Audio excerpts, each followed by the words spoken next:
What is good, my dudes?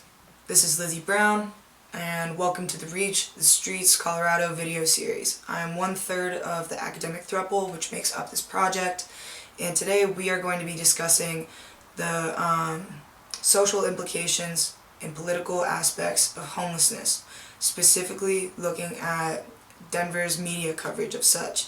We're going to be looking at how local broadcast stations present this issue, and we're going to look at how print represents this issue. We're going to be looking for whose stories are being told and whose voices are being excluded, all within the framing of sociology and political sociology, because we're trying to subvert some stuff here, and those are the tools that we need. So hang around, we're going to get into it, and we're going to start with the evolution of homelessness in the United States.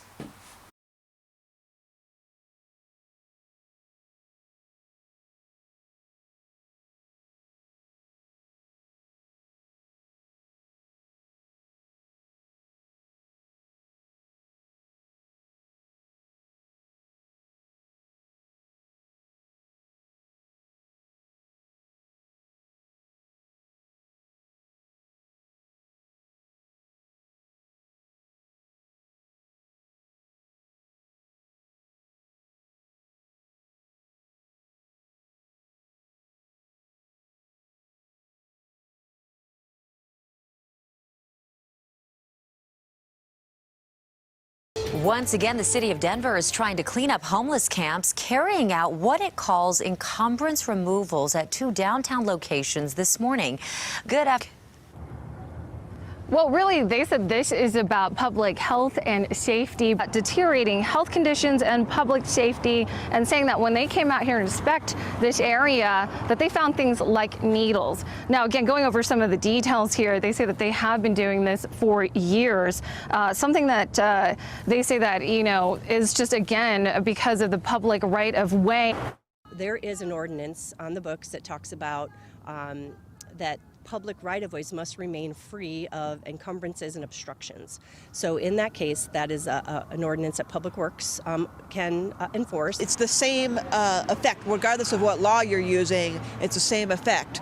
So why not just treat a situation humanely and address the problem of needing to pick up trash or things like that, and not displace people. Now, again, the city says that they do this. The city of Denver says grass management is the reason they've closed a park for 3 months. The city isn't addressing the dozens of homeless people forced out by that park's closure.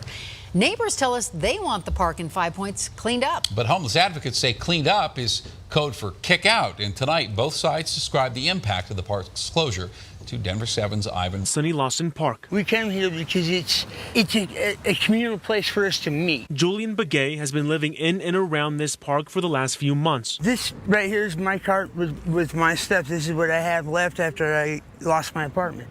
And sleeping bags, bedding, water, clothes. That's my whole. Probably needs it over here, but over here doesn't need it. And yet they got it fenced off. For Benjamin Dunning, an advocate with Denver Homeless Out Loud, it sounds like an excuse. The people who've lived in this neighborhood for years, and because of gentrification can no longer to live in their houses and their apartments and stuff, but still cling to the area, become an Don't mind the lighting change. I had to go make a Postmates delivery because mama still got to make that money for rent. Anyway, as we can see, large broadcast media, those narratives are not really speaking to those of everyday people. If anything, it leaves voices out. And so that has led a number of folks to take to civilian journalism and really using new media and engaging on larger platforms with large accessibility on YouTube. A couple examples. My favorite is the local channel. This dude's name, he goes by Liberty Freak TV.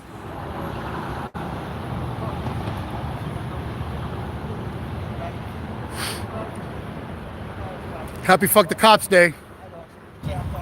Happy Fuck the Cops Day. So why are you searching him? Why are you going through his shit without asking him, without asking for consent? He gave his permission because the property in his bag belongs to somebody else.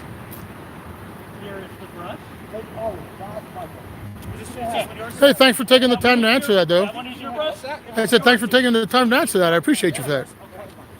I don't have to. Usually, I know you don't. That's why I said thank you very much for doing that, right?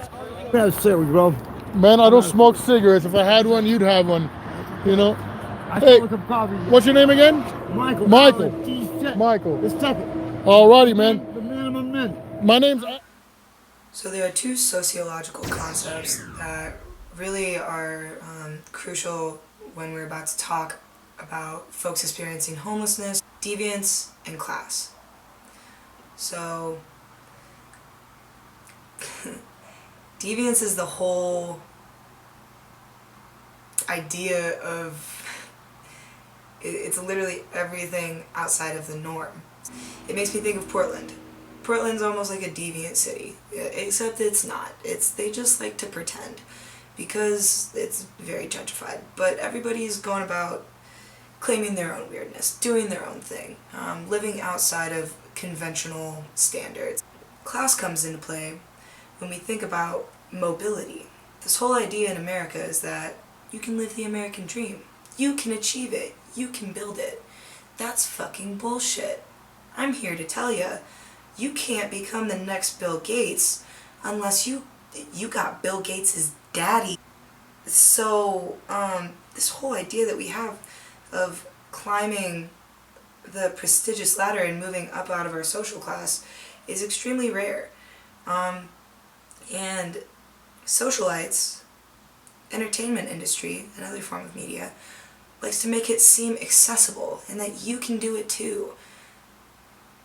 No. One in a million, brother man. Look at me.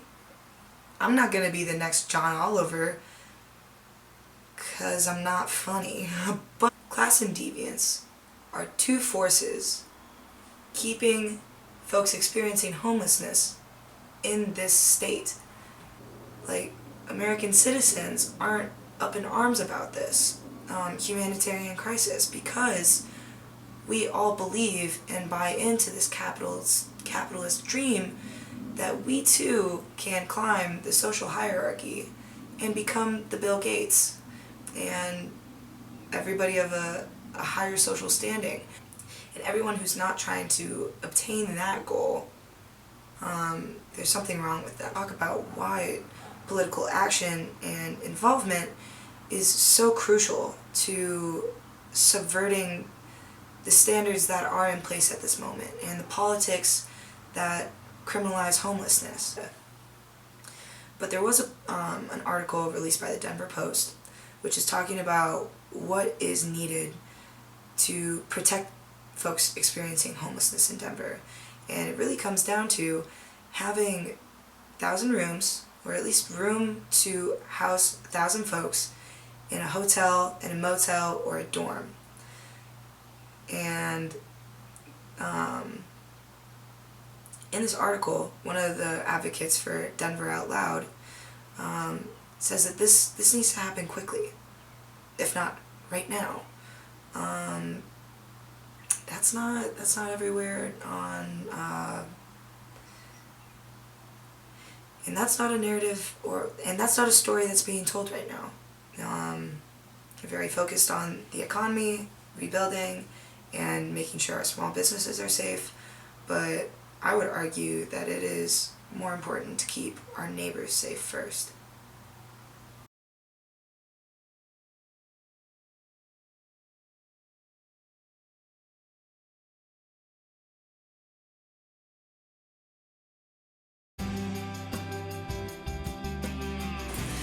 Hello and welcome to this installation of Karen's Corner. Welcome to my beautiful kitchen. Today I'm going to be teaching you guys how to make a little coronavirus treat. Stay tuned. So I got these directly from the trash can in my bathroom. There they are. Look at that. I'm going to give you guys that's how they do it these days. So the bacon fat is the good part. You want to put that right in the middle. Perfect. So if you do the math, you just get it in there. Sauce first on the bottom. So that'll be a very good base. And then you want to chunk in your beans. Make it look really, oh, this is going to be good. You see this? It's still got toilet paper on it. That's the good shit. Special ingredient, pepper.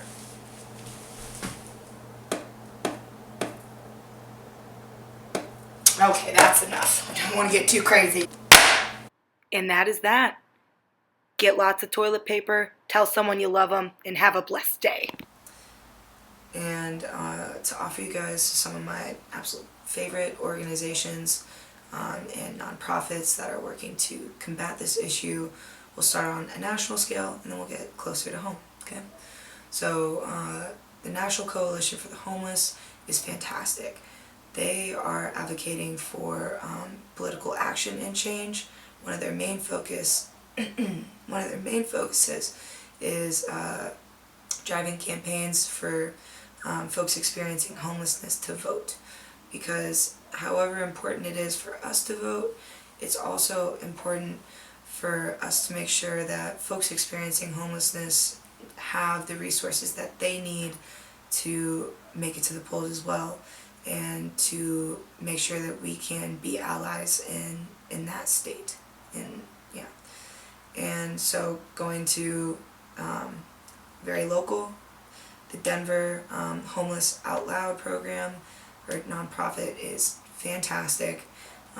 They work with Colorado Freedom Fund a lot lately, and they're very active in the news. And to say less, they're badasses. And then finally, we have Father Woody's, which is a work-study and office on campus, which you can volunteer with. You can get a work-study if that applies to you. And they work directly with the Father Woody's Haven for Hope, which is a shelter downtown, who does fantastic work. And lastly, Urban Peak is the only nonprofit in Denver that is focusing specifically on youth 15 to 24, pardon me. Ow. Business called Peak Thrift. All of their profits go back to Urban Peak and fund their program. Obviously, there are people who are fighting this fight and have been fighting this fight for a very long time. But it is about gosh darn time to get everybody in on it, and for everybody to agree that this is an issue that we can eradicate through policy and understanding. And I hope that you got a really good empathy bone to flex. If not, work it out, work on it, build it, muscle memory, boys, okay? And really take care of each other during this time. It's very hectic, confusing, and disillusioning. And though a lot of people might be scared at the moment, fear is a very natural and understandable emotion, but it's a cop-out, and you gotta face it directly, digest that boy, and poop out a nice little empathy turd. And because that's how we move past our fears. We educate ourselves, we go out to what we're scared of, and we address it head on and give it a big old F you with love or whatever. Yeah. Get political and hang in there. Thank you for watching.